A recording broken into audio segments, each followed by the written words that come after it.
Night falls. A doll on the highest shelf tilts its head.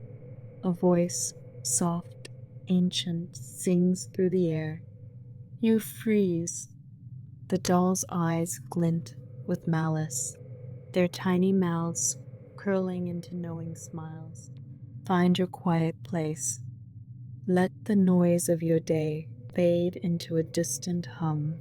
You are about to step out of your time and into another. A story is waiting in the darkness, a life you have not yet lived, a choice you have not yet made. Take a slow, deep breath and let go. The story is now ready for you. Hey there, sleepyhead. Welcome.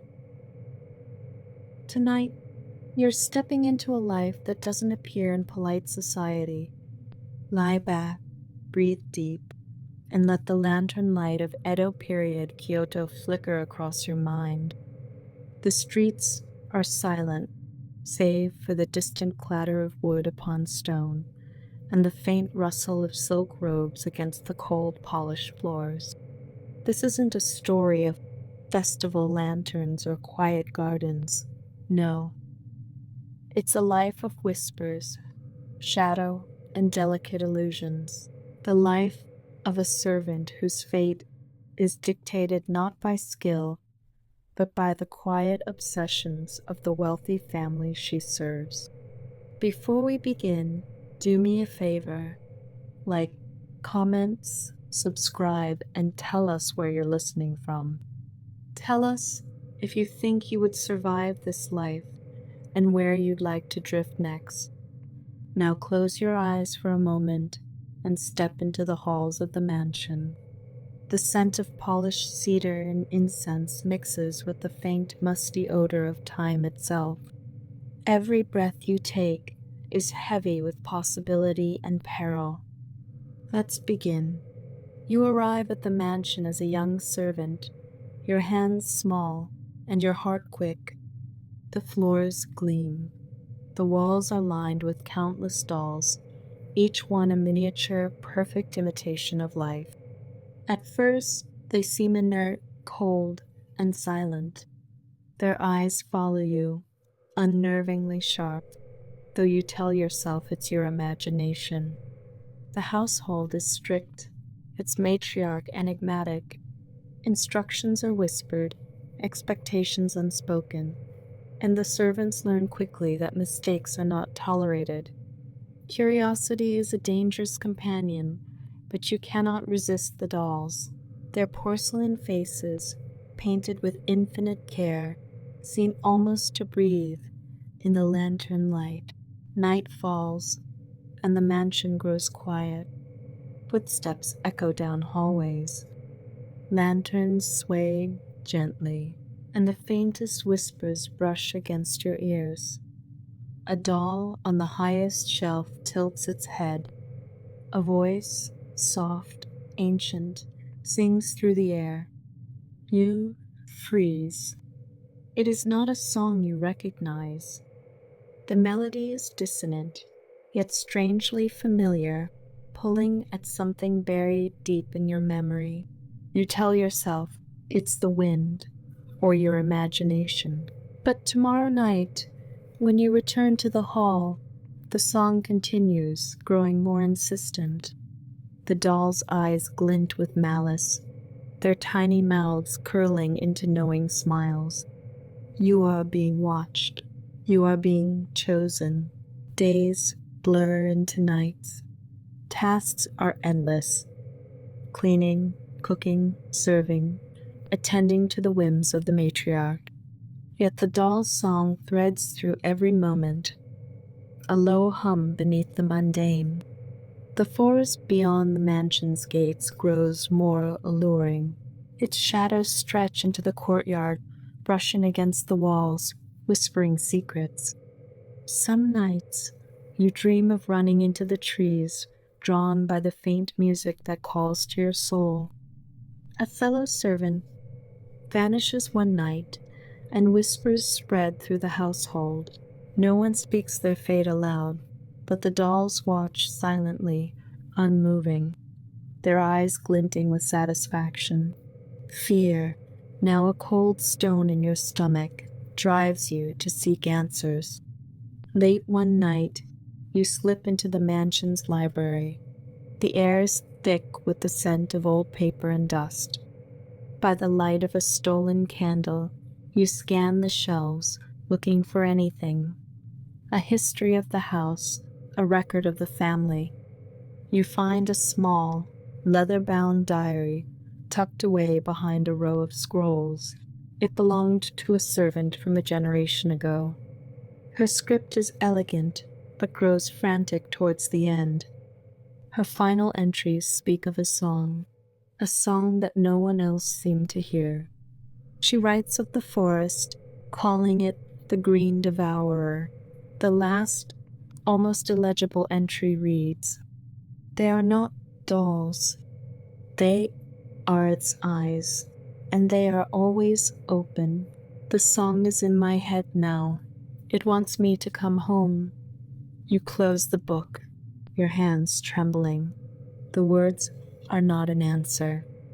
They are a confirmation of your own impending doom. The next day, you try to speak to one of the older servants, a woman whose face is a roadmap of quiet sorrow. You find her polishing silver in a secluded alcove. You ask her about the servant who vanished, about the dolls.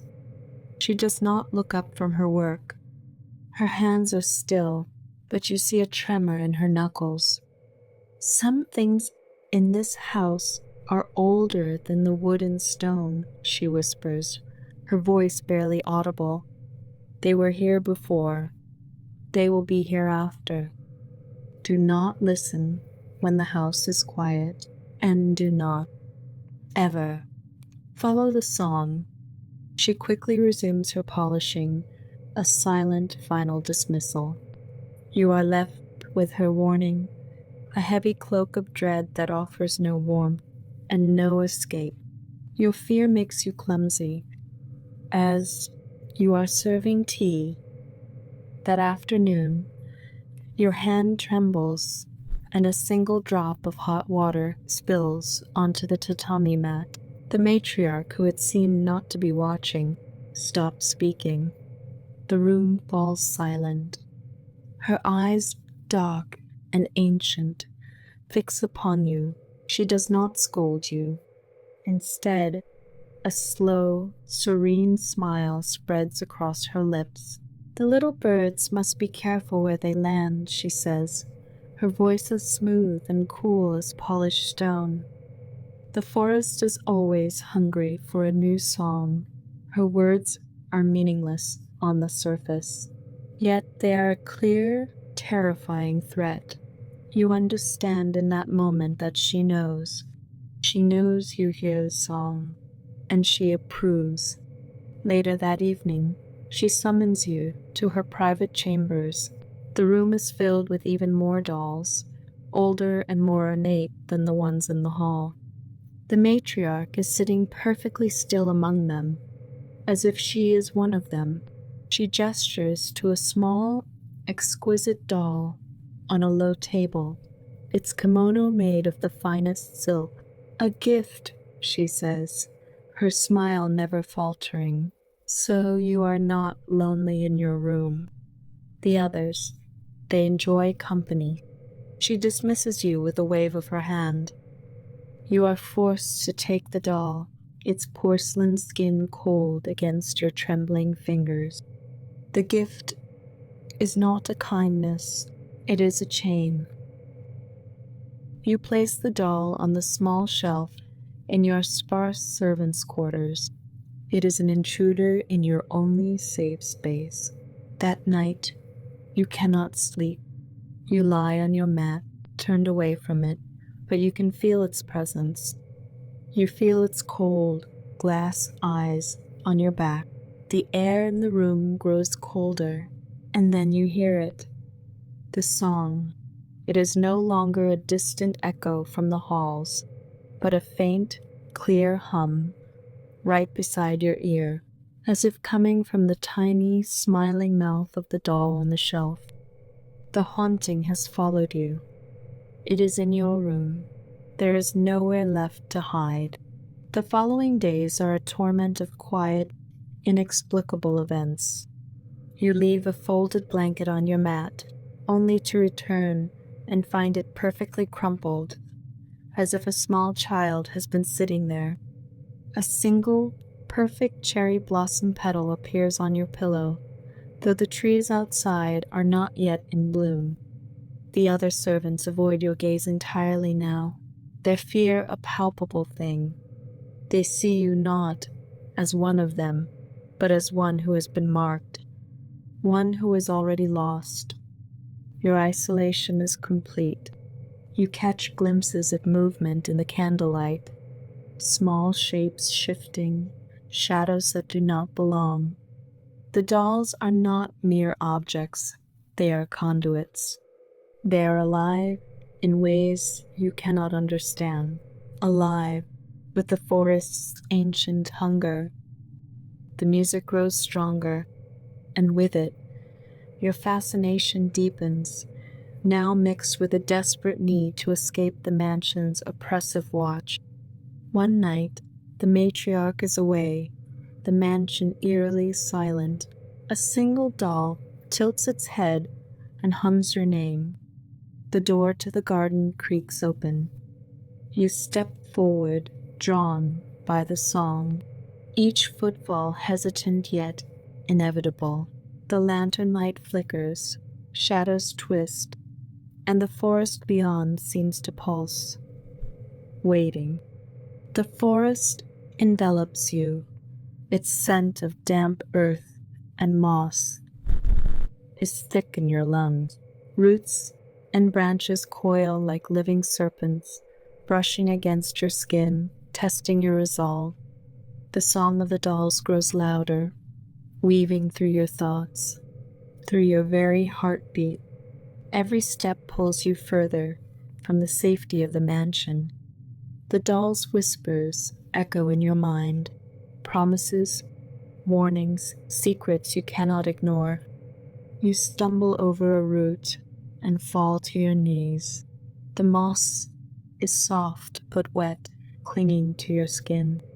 You try to stand, but the forest seems to resist, slowing your movements, bending reality around you.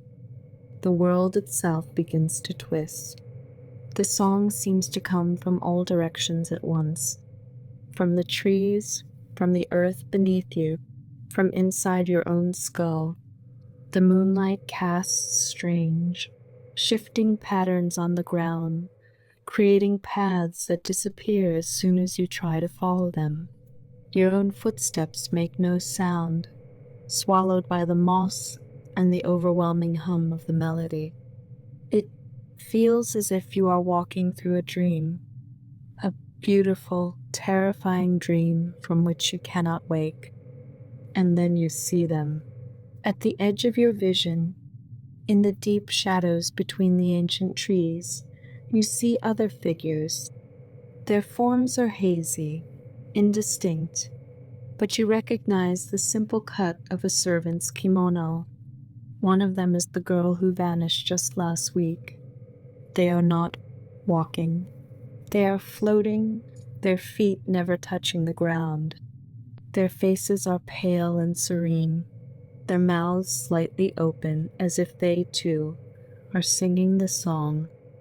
They turn their heads in unison, their empty eyes finding yours, and they beckon you forward, deeper into the woods. They are the chorus, and you are the new voice they have come to collect. Above, the dolls appear, suspended in branches, their porcelain eyes glinting, their tiny lips moving in perfect dissonant harmony. You are surrounded. There is no escape.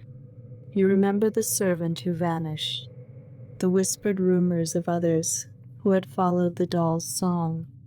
Their fates are written in the twisting branches, in the shadows, in the music itself. Panic rises, but you cannot turn back.